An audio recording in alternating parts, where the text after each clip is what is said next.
Тундра, тайга, токой, тала жана чөлдөр эбегейсиз зор, чексиз аймакка жайылган Сибир.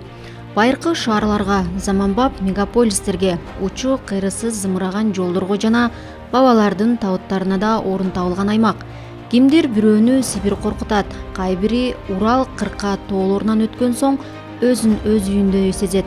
Кимдир бирөө жазасын өтөө үчүн келсе, дагы башкалары кыялдарын издеп келишкен. Дүйнөдө көрсөтүүсүнүн кезектеги чыгарылышынан жаратылышы бай, сырдуу, сыйкырдуу, тарыхы терең Сибир тууралуу айтып беребиз. Сибир батыштан Урал тоолору, чыгыштан Тынч океанын бойлото, түндүктөн Түндүк Муз океаны, түштүктөн Орусиянын мамлекеттик чек арасы менен чектелген Россиянын Азия бөлүгүндөгү кеңири жаратылыш аймагы. Орусиянын курамына 16-18 кылымдары кирген. Батыш жана чыгыш болуп бөлүнөт. Ошондой эле түштүк Сибирди тоо бөлүгүндө, түндүк чыгыш Сибирди жана Орто Сибир болуп бөлүнөт. Сибирдин аянты болжол менен 10 миллион чарчы километр, батыштан чыгышка чейин 7500 чакырым, түндүктөн түштүккө 3500 чакырым. 2021 жылдын январына карата Сибирдин аймагында 37 миллион 275 миң 609 адам жашайт. Башкача айтканда, аймакта жашагандар Орусиянын жалпы калкынын 25,6%-ын түзөт. Сибир бул сөздүн бардык маанисинде кеңири түшүнүк. Ал өзүнө түгөнбөгөн жаратылыш байлыгын, терең тарыхты, өнүгүүнү камтыйт. Сибир катаал, бирок бай аймак. Бул жерде Менделеевдин таблицасындагы бардык элементтер бар. Анткени менен мындагы табият өзүнүн жаратылыш байлыгын оңой олтоң эле бере койбойт. Пайдалуу гендердин көпчүлүгү түбөлүк тоңдон, таштан алынат. Электр станциясын курууда дамба жээгинин экинчи бөлүгү көрүнбөгөн дарыяларга салынган. Жарым жыл бою азык-түлүк ташылбай да калат. Жашоочуларга тамак-аш учак менен гана жеткирилет. Шарты абдан татаал, суук, бирок ага карабастан аймакты сүйүп, жашоосун улантып келишет. Сибирде Васюган саздарынын аймагында эле 800 миң көл бар. Алардын саны аймактын туруктуу сазга айлануусунан улам көбөйүүдө. Убагында Сибирди өздөштүрүү фантастикалык ыргак менен жүргөн. Бир уч аракеттери менен Советтер Союзу Тынч океанына 50 жылда, кийинки 50 жылда Түндүк Муз океанына чейин жеткен. Бул жеке экспедициялардын аракеттери эмес, мамлекеттик программа болгон. Сибир Советтер Союзу үчүн абдан мааниси чоң болгон. Анткени СССРдин тарыхында өлкө аймагында 230 шаар курулса, Урал менен Тынч океанынын ортосундагы Сибирде анын 185 негизделген. Жол картасы түзүлүп, ал боюнча адамдар отурукташып, жолдордун келечеги аныкталган. Жалпысынан Сибирдеги жаңы шаар куруунун масштабы таасирдүү болгон. Ири аймактык өндүрүштүк комплекстердин чегинде жаңы калктуу конуштар абдан интенсивдүү темп менен курулган. Мисалы 1980 жылдардын экинчи жарымында Батыш Сибир мунай жана газ комплекси Түмен жана Томск облустарынын аймагында 19 шаар, 19 жумушчу поселок жана башка ондогон шаарчалар курулган. Сибирде Орусиядагы 5 эң күчтүү электр станцияларынын 4-өө жайгашкан. Енисейдеги Саяно-Шушен жана Красноярск, Ангардагы Братская жана Уст-Илим ГЭСтери, жылуулук станцияларынын да 2-өө Сибирде, Сургут-1 жана Сургут-2. Сибирде биринчи мунай 1960 жылы табылган.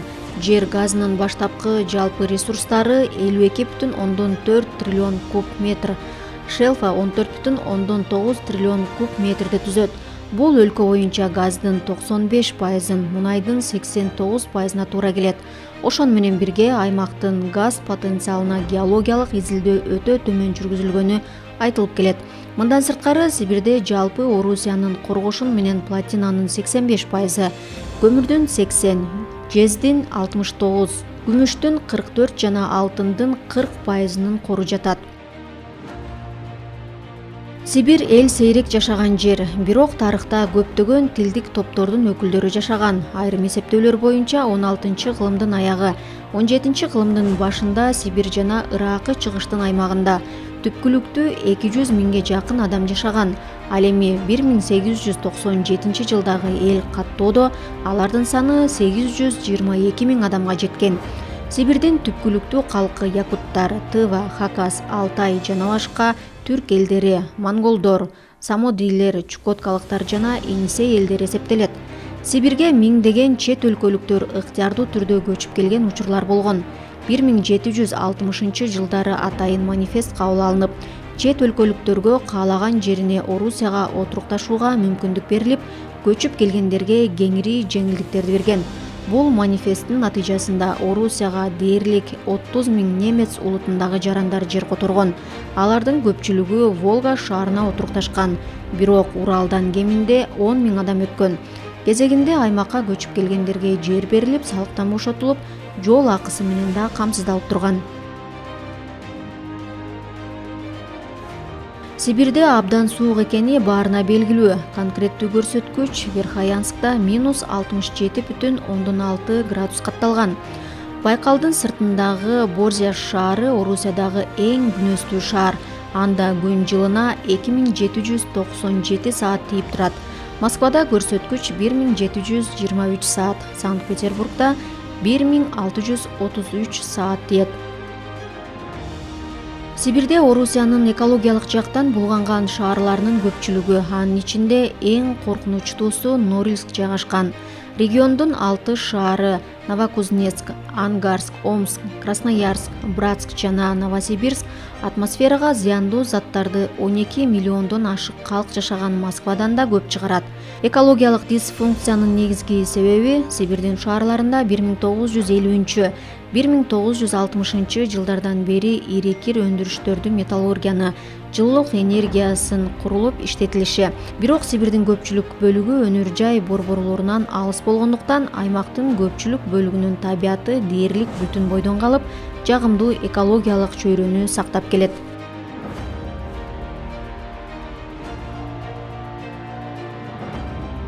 Борбордук Сибирдин Бөксө тоосунун түндүгүндөгү тайга массивдеринин арасында Путорана платосу көтөрүлөт. Бул жер кыртышынын аянтынын көтөрүлүшүнөн келип чыккан геологиялык формация. Кең платодо корук уюштурулган. Путорана платосунун ландшафттарынын арасында катмарлуу 6 тараптуу аскалар, көлдөр, шаркыратмалар, каньондор, тоолуу токой, тундра жана тундра бар. Платодо сейрек кездешүүчү жаныбарлардын жана канаттуулардын ондогон түрлөрү жашайт. Плато популярдуу туристтик жай болуп саналат. Сибирдин түштүк бөлүгү эки темир жол линиясына, Транссибир жана Байкал-Амур магистралына байланган. Транссибир 1916 жылы курулган, ал эми Байкал-Амур магистралы 1984 жылы пайдаланууга берилген. Ушул күнгө чейин эки магистраль тең тынымсыз жаңыланып өркүндөтүлүп турат. Транссибирди электрлештирүү 2002 жылы гана аяктаган. Баамда 2003 жылы эң татаал түндүк суу тоннели пайдаланууга берилген. Жүргүнчүлөрдү ташуу жагынан Транссибир магистралын Сибирдин визиттик карточкасы деп эсептесе болот. Москва, Владивосток маршруту боюнча темир жол жүрүү 7 күнгө созулат жана люкс вариантта болжол менен 60 000 рубль турат. Поезд Сибирдин бардык ири шаарлары аркылуу Волгадан баштап Енисейге чейин Орусиянын бардык чоң дарыяларын кесип өтүп, Байкал көлүн айланып, Тынч океанынын жээгинде жолун токтотот. Сибирди чыгыштан батышка чейин унаа менен да өтсө болот. Челябинск-Владивосток каттамынын узундугу болжол менен 7500 чакырымды түзөт. Темир жол магистралынан айырмаланып, унаа жолу жапайы жерлерде жүрүп, ири шаарларды аралап өтөт. Сибирде айланма жолдор сейрек кездешет. Жалпысынан жолдун сапаты канааттандырарлык. 2015 жылы акыркы шагыл аянты жоюлган. Инфраструктура жакшы өнүккөн, май коюучу жайлар жана кафелер бири-биринен 60 чакырым алыстыкта жайгашкан. Сибирде көптөгөн уникалдуу көпүрөлөр бар. Дүйнөдөгү эң ири түндүк көпүрө Норильск дарыясынан өтөт. 380 метрлик көпүрө 1965 жылы курулган. Ал эми кеңдиги 40 метр болгон Сибирдеги көпүрө Кемероводагы Томинин жээктерин бириктирет. Новосибирск шаарындагы жалпы узундугу болжол менен 900 метр болгон жер үстүндөгү бөлүгү бар 2 чакырымдан ашык метромост орнотулган. 10 рубль купюрасында Красноярск коммуналдык көпүрөсү көрсөтүлгөн.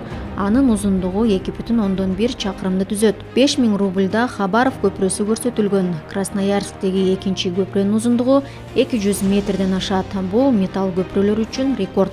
21 кылымда болсо Сибирде Красноярск Николаевский көпүрөсү, Новосибирск шаарындагы Бугрин көпүрөсү, Красноярск аймагындагы Багучан көпүрөсү, Ямало-Ненецк автономиялык округундагы Юрбей аркылуу көпүрө, Иркутск көпүрөсү жана Югор көпүрөлөрү пайдаланууга берилген. Сибир тууралуу сөз кылганда Байкалды айтпай кетүүгө болбойт. Сибир өзгөчө, Байкал андан да уникалдуу аймак. Ар кандай бирок бирдей кооз ландшафттары, таза суусу, айрым жерлерде түбүн 40 метр тереңдикте караса болот.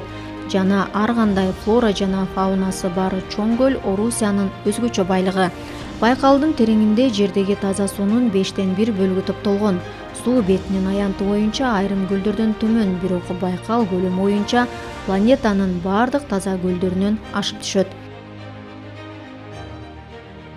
Сибирдин аймагында адамзат тарыхындагы эң ири империялар 5-8 кылымдарда улуу түрк каганаты, 8-14 кылымдарда Чыңгызхан империясы башкарган. Сибир бул мамлекеттердин курамына 576 жылы түрк каганаты чыгышта Кытайды баса алып, батышта Крымга Византия армиясын талкалаганда кошулган.